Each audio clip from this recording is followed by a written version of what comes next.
All right, without further ado, let's bring in our very special guest for the day. We've got Debbie Ray Rivers, the founder of SCARS. We're going to be discussing again,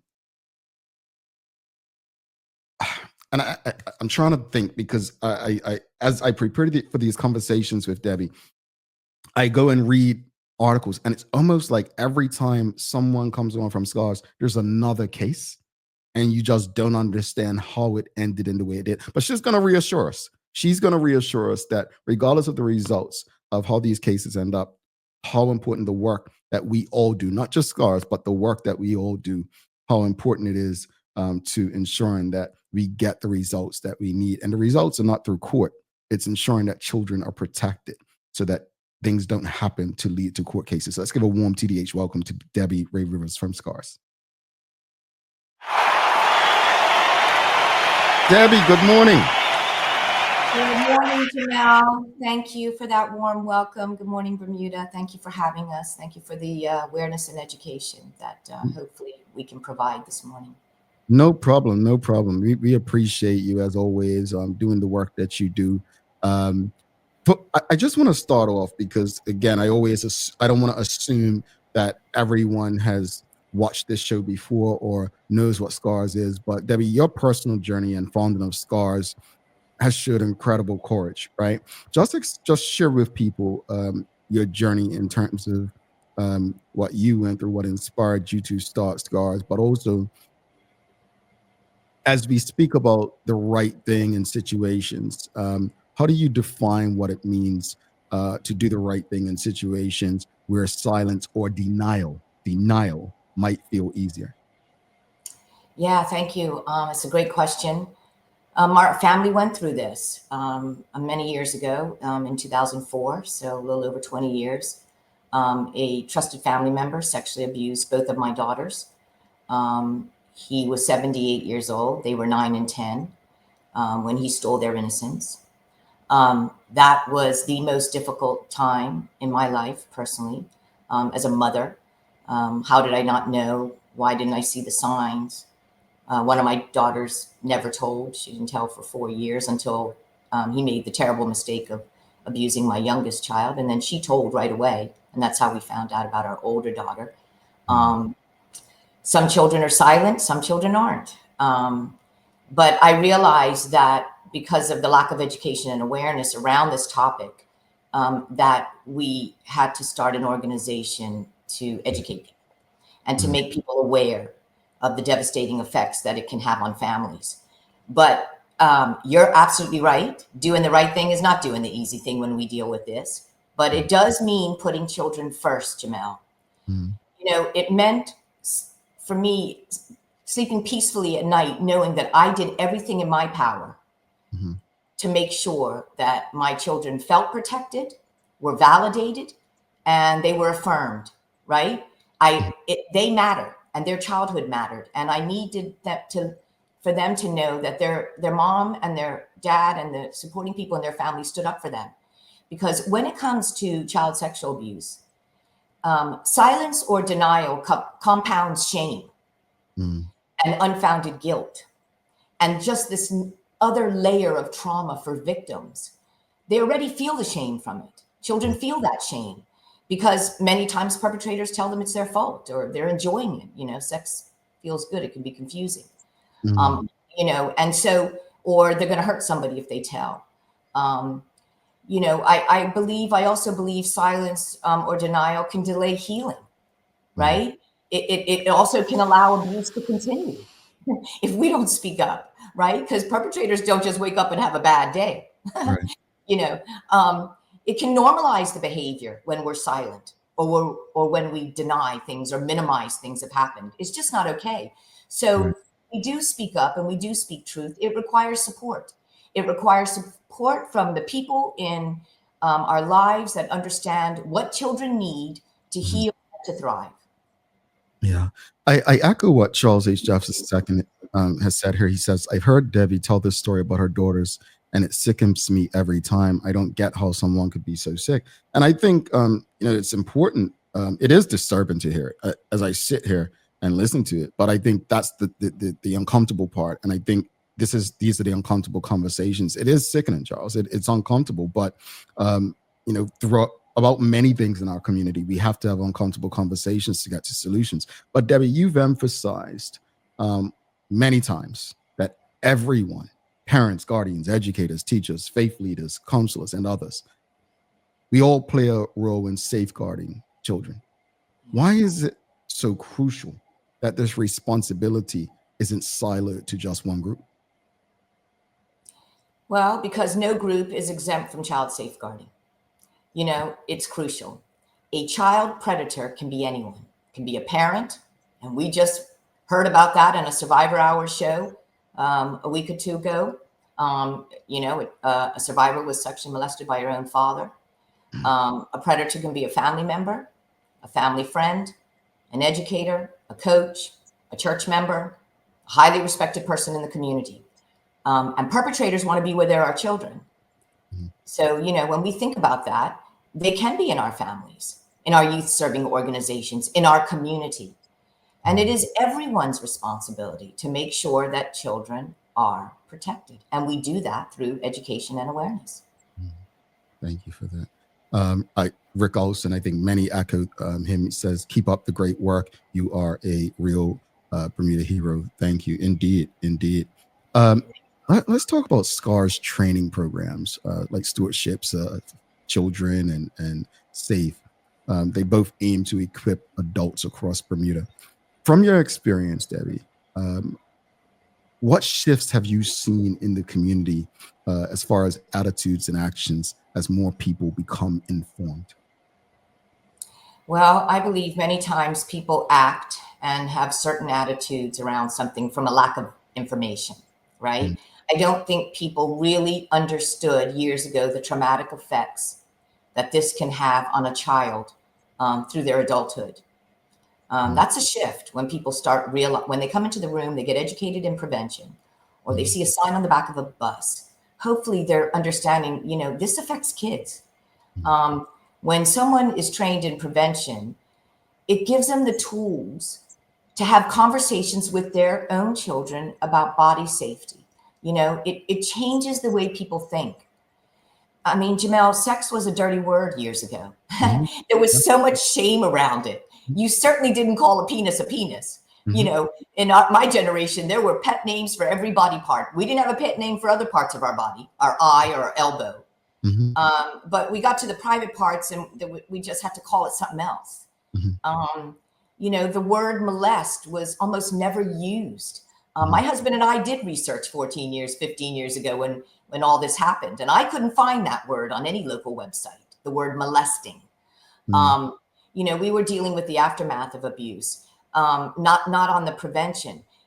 Parents who take our training and learn things like, forced affection, letting children know that it's their body and their choice if they want to give affection. It doesn't mean we don't love our relatives in our family, but sometimes children might just say, I don't feel like giving that hug. There are some people in families who give hugs a little bit longer than they should, right? Mm-hmm. I've heard that from many survivors. Let children, be able to make choices like that. I don't want to hug. I don't want to sit on your lap.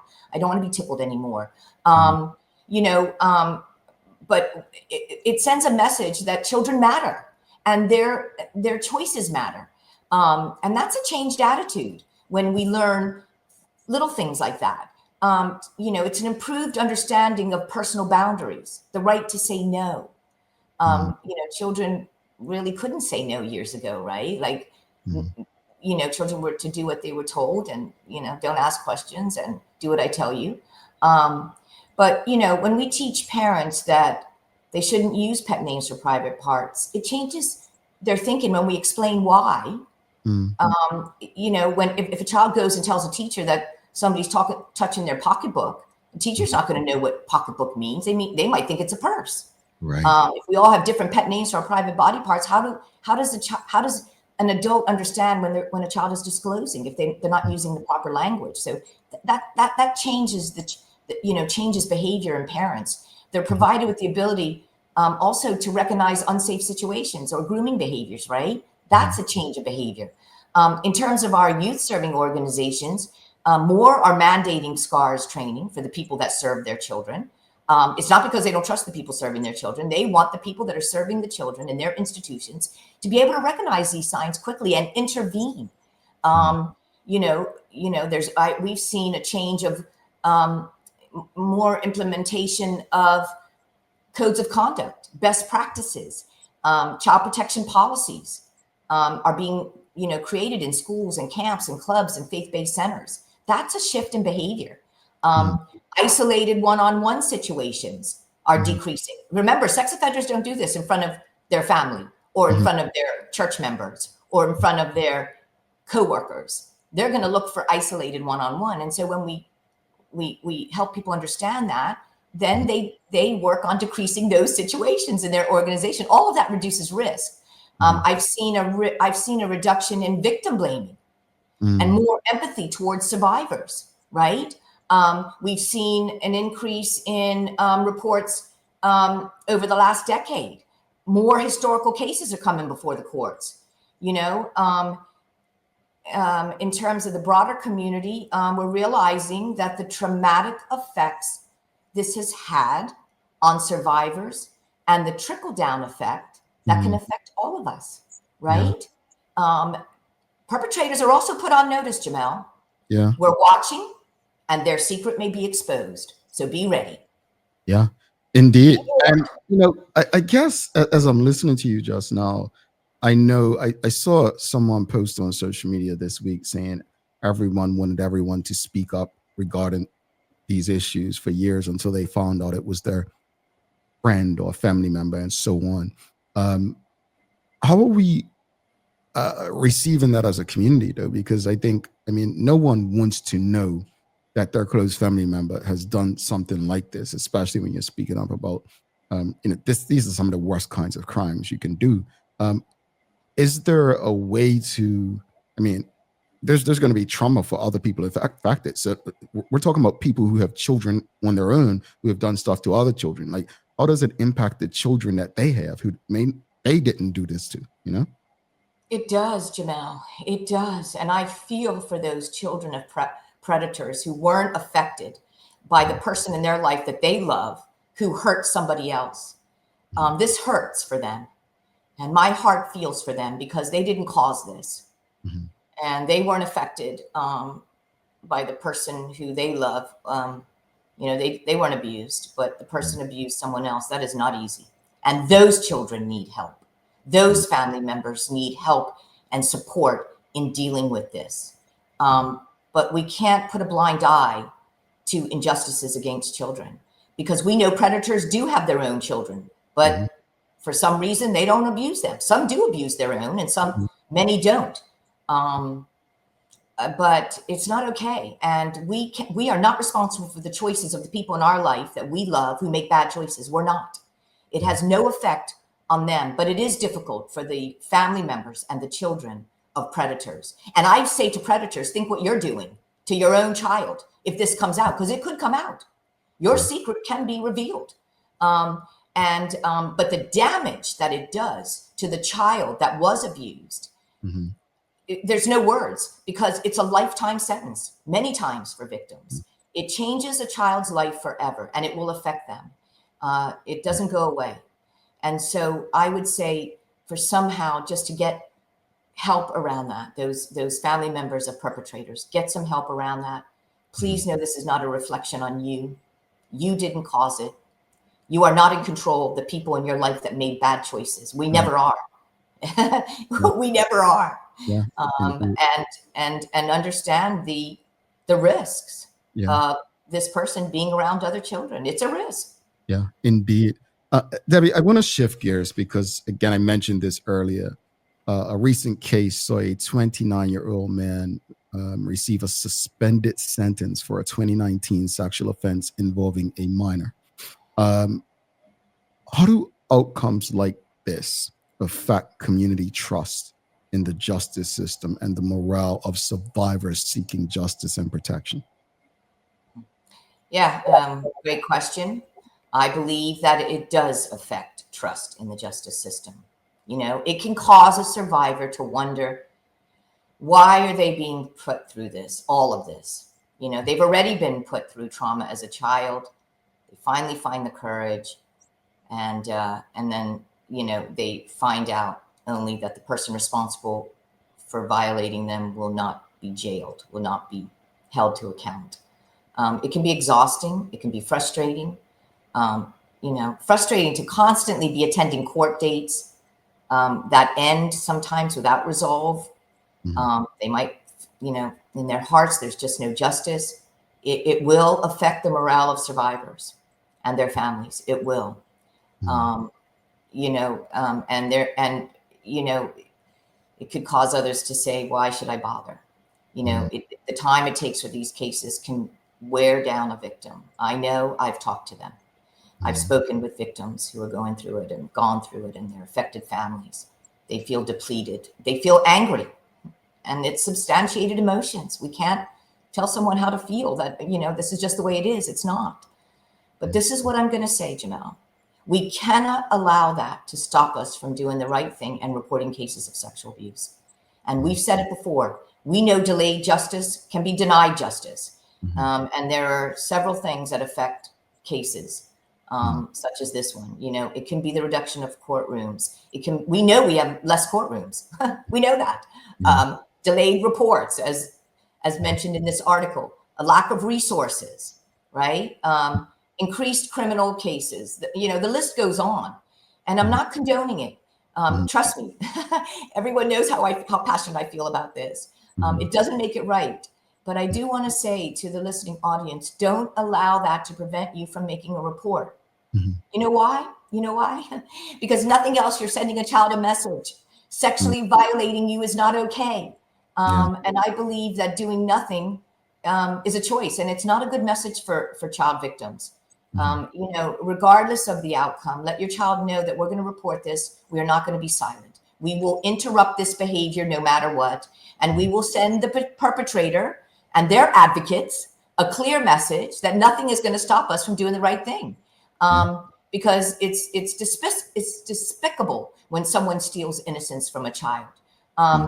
You know, we want our family members of victims, you know, manage the expectations, let children know, as their, you know, their father and I let our children know, we may not get the outcome we want, but we're still doing the right thing. You know, try hard not to get worn down from a system that we have no control over. But we can still advocate. We can still be the voice. Scars isn't the only voice in this community. We all have a voice. We all know people in the system, and, you know, keep talking, you know, keep advocating. Don't give up. Don't be silent, you know, and continue to demand accountability from those in positions of power. Be relentless. Be relentless in your quest for justice. Because trust me, perpetrators and advocates of perpetrators are relentless. They are. But let your child know that no matter the outcome, you and they did the right thing in reporting, because that is the right thing. Indeed. Got quite a few comments and questions coming from the audience. I'll go through a few. Kami was created to courage says, I'm so grateful that children are now encouraged to speak out, as it wasn't back in my days. And we hear a lot of situations like that. So again, organizations like SCARS make it so much easier to do. Manuela John says, since silence enables predators, but it's not easy for everyone to open up. It may not be comfortable or convenient to report. Yeah. We've got Charles H. Jefferson II. He says, I know this would be hard to quantify, but does Debbie have a sense of there being a higher rate of prevention? Does the threat of being found out really make a predator stop this behavior? That's a great question, Mr. Jeffers. Well, prevention's hard to measure. That I can tell you. But I think it helps when people are aware and when they're educated in the signs. And when people react responsibly. I think there is a deterrent because predators are put on notice now.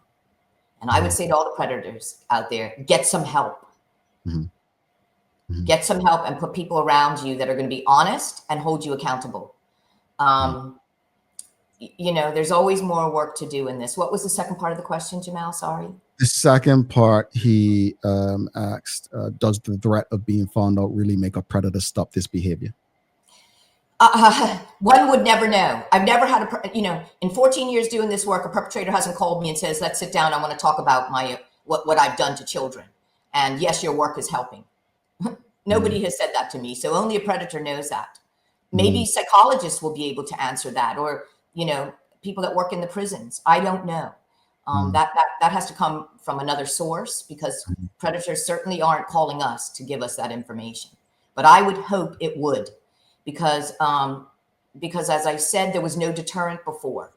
People were just sweeping it under the rug, or there was a lot of shame around it, or people didn't understand the effects of it. But I'm hoping that education awareness is changing that. I really do. And I hope the other thing I want to say is, when we educate young parents with young children now, they are teaching the tools to their children about boundaries, about what's appropriate, what's inappropriate, what's okay, what's not okay, about bullying behavior. I don't know if I've told this story on your show before, but I hear a lot of survivor stories. And one time I came out of a training and a lady was sitting on the ground crying. And I sat down on the ground with her and I held her as she cried. And she told me that her brother had sexually abused her as a little girl. And she said to me, Debbie, my brother was always a bully. He used to practice on me for his girlfriends with sex. And I remember there were like 6 or 7 years difference between them. But she said, my parents saw the bullying behavior and they never intervened in that bullying behavior. And she said, today he's an adult, Debbie, and he's still a bully. We as parents and guardians need to get educated. I did not do that. I did not get educated. There was a part I played in it, because I did not talk to my children about this. And so I think that's a deterrent right there. That does help in preventing these type of cases, because, this action starts young. Bullying starts young. I want to ask the audience, just yes or no, and no shame if you haven't, but just want to know from the audience, has anyone received SCARS training? Yes or no? Renee Simmons says, I received SCARS training as a tutor through the reading clinic, and I have small nieces and certainly watch out for them, ask them questions to ensure they are safe while away from home. How important is it for just to have general conversations with young people like that? Oh, are you talking to me? Sorry, Jamel. Yeah, yes. It's hugely important, because children don't know what they don't know. This information has to come from home, because prevention begins at home. It doesn't start in school or at church or at camps and clubs or on the pitch. It starts at home. It's not a one-time conversation. Parents and guardians have a duty to talk to their children about this, and let nothing's off limits. We have a duty and a responsibility when we bring children into this world to teach them. It's not somebody else's job to do that. It's our job as parents and guardians, to continue this conversation with them. And SCARS has all the resources on our website to do that. And we have the educational tool to do that. So if you don't know, sign up for SCARS training. It's 3 hours of your time. Kia Renee BDA, she's asking, are inside cameras where camps are held useful or used around Bermuda? Well, they're legal, and I've been told that they are legal. You can't have them in bathrooms and changing rooms for obvious reasons. But I would, if you can afford it, install it. Indeed. Charles H. Jefferson II has another question. What is the cost to go through the training individually or as a group? Should we mandate that all group leaders be SCARS trained if they're going to be interacting with children? Charles Jeffer, that's a great question. There is no cost to individuals, and I'm grateful that you asked that question. There's no cost to individuals. There's no cost to any youth serving organization or any group that wants to do our training. And you know why? Because of our donors. Our community and our corporate donors believe in our work. SCARS has to pay for every person that gets trained, to the Darkness Light organization, who created this amazing tool to prevent sexual abuse. But we do not pass that cost on to people who come into our room to get trained. We were grateful we got to a place that we didn't have to charge people to learn how to protect kids. And we hope we never do. Indeed. We don't want there to be a deterrent. Somebody wouldn't get educated, right? And many times cost can be that deterrent. Indeed. Kajay Matthews says, for parents, caregivers, and others alike who struggle to make the time to attend a course, does SCARS have short videos on YouTube or an app where the instructional info is provided? And we have a second. Sean Smith also asked similar question. Can the training be done online? So most of our trainings, let me answer the first one before I forget. We have videos and recommended resources on our website. If you go to scarsbermuda.com and you go to the tab that says resources, arrow down, we have resources for parents, videos they can watch, recommended reading to read to their kids, and we have resources for youth serving organizations when it comes to implementing policies and wording. It's all on the website. Most of our trainings are virtual, and we're grateful that we were able to pivot to that in 2020, and grateful to the Darkness to Light organization for doing that. And so, yes, 3 hours of your time. But if you don't have 3 hours of any time in your life, and we understand everyone has busy lives, go online and read, the area the tab that says resources for parents and guardians. Indeed. Dexter Smith says, keep up the good work, Debbie. You have our 24/7 support. And we did ask some of the audience, have they done SCARS training? Suzanne Ingham says, yes. Carmi was created to encourage, says, yes, I have received it once. I opened my dance school and it was very helpful. Misha Fablo, Senator Fablo says, yes, earlier this year.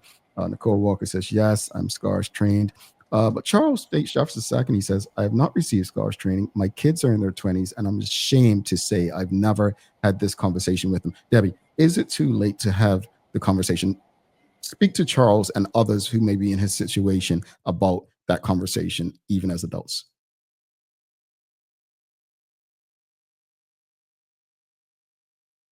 Uh-oh. Did we lose you, Debbie? I think we may have lost Debbie. Oh, am I back? Are you there? Okay. Okay. Okay. Yeah, it is never too late to have that conversation with your children in their 20s. It might feel better if you do the training and then talk to them, but it's not, you can still talk to them. And all you have to say is, listen, we did not talk about this when you were young, and I am so sorry. And, I just want to let you know that you can share anything with me. I might have been I don't know, what type of parent Charles was, and parents who've never spoken to their children. But, if sometimes years ago, parents would say, if anybody hurts you, I'll kill them, and so, and not because you're a murderer, because you really cared about your children so much, but it might have silenced them and coming out and sharing with you if something happened to them. So let them know, like, you can come and let's have a conversation. Did anything like this ever happen to you? If it did, I'm here now. Let's talk about it. And really, even just for parents to say, it's okay to say sorry to your kids. I never had these conversations. It was so uncomfortable years ago talking about sex and sexuality and boundaries and private body parts, and and I wasn't educated. But I would say, get educated first, and it just helps you come from a place of knowledge when you sit down with your 20-year-olds. But it's never too late. Never too late to talk to they're always our babies, Jamal. Our children are our babies forever. Yeah.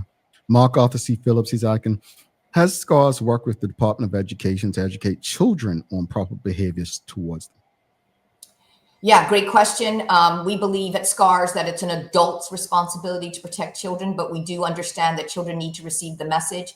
The Coalition for the Protection of Children is the nonprofit in Bermuda that provides training for children. It's not a one-time message or a one curriculum message. What you say to a 5-year-old is going to be a different message to 12-year-olds. So they have different age group messages, and they are doing that work in Bermuda, going to all the schools, from what I understand, and teaching their curriculum. So the Coalition for Protection teach children, SCARS teaches adults.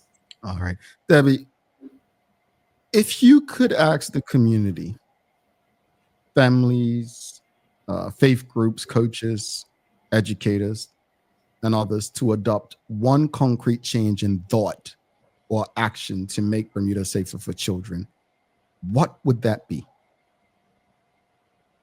Well, this applies to everyone, Jamal. Never forget what it felt like to be a child. Never. If your childhood experience was not great, do everything in your power to make it better for your child or any child in your life. And if your childhood experience was good, provide the children in your life with that same gift. Debbie, thank you so much. We've got one more. I'll go to one more with Charles. He's asking, are teachers required to go through SCARS training? Yes, they are. Every public school teacher in this community is required to do SCARS training, and to do it every 3 years. And we can thank the Commissioner Kamal Richards, Terry Cox over the Department of Education, all of our principals over there that are ensuring that their teachers are SCARS certified. I want to thank all the private schools, all the leaders in those private schools, who have also required SCARS recertification. The sexual abuse of children hasn't gone away. So for them coming into the room every 3 years, they're being reminded. It's like CPR, Jamal. We want to remind the people responsible for kids what it is we need to do to protect kids. And SCARS is, constantly updating our curriculum. So yes, I can say that. I'd like to see homeschools be also made required to do SCARS training, because people do start homeschooling. And so I hope one day that becomes a requirement. Indeed. Debbie, just remind people, because again, folks, if you don't follow SCARS on Instagram in particular, and I'm not a big Instagram person, but I do see SCARS stuff a lot. They keep you up to date on a lot of stuff, but remind them your website, you're on social media, how they can get in touch with you should they want either to volunteer or do the training or just get in touch. Yeah, thank you. It's scarsbermuda.com is our website. Our SCARS line is 297-2277. I have to admit, I'm not a huge social media person, although I constantly watch out for our social media. I want to give a shout out to Total Marketing, who do an amazing job with our posts. But it's SCARS BDA. And we are on Facebook and Instagram. Please like us. We need more followers. We want more followers. We want people to hear and see and learn about this message, this critical message on how important it is to protect the child in your life. Every child deserves to be protected and kept safe. Debbie, I just want to thank you for trusting our platform to engage this audience. And I'm going to thank the audience while you're here as well, because these questions that they ask, and it reminds me when a teacher used to say, no question's a dumb question.